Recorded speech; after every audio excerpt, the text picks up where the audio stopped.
Hello, my name is Sebastian Webber. I'm a research engineer working for the CNRS at the CEMES laboratory in Toulouse. My main job is developing and interfacing dedicated equipment for optical characterization of material. During my career, I came to the conclusion that in nearly every laboratory, people are spending much effort in developing scientific experiments to measure data as a function of one or more adjustable parameters.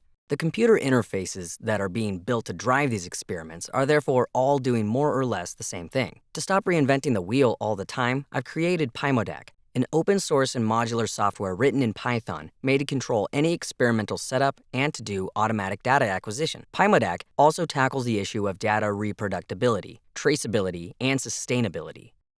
Metadata, including instrumental parameters, are saved together with the data in a standard format so that obtained results can be reproduced at any time. Demonstration. You configure all the detectors and adjustable parameters for your experimental setup with the help of the dashboard. The control interfaces being then declared and initialized allow three modes of control. The first is manual, for instance by entering an absolute or relative value for one parameter in the dedicated interface. The second is remote, by configuring actions on instruments with keyboard shortcuts or a gamepad.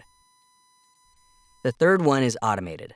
PyMoDAQ is performing data acquisition with the help of a dedicated extension, the DAQ scan. It allows a quick selection of the scan variable parameters, of the detectors to save data from, and the scan mode. This automated acquisition is then carried out by synchronizing all the instruments. Many scanning possibilities and live representations exist. You just have to discover them. PyMoDAQ is a simple software compatible with dozens of different instruments and equipment.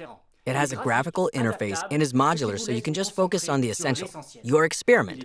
It is freely downloadable, open to contributions, and already being used by many laboratories.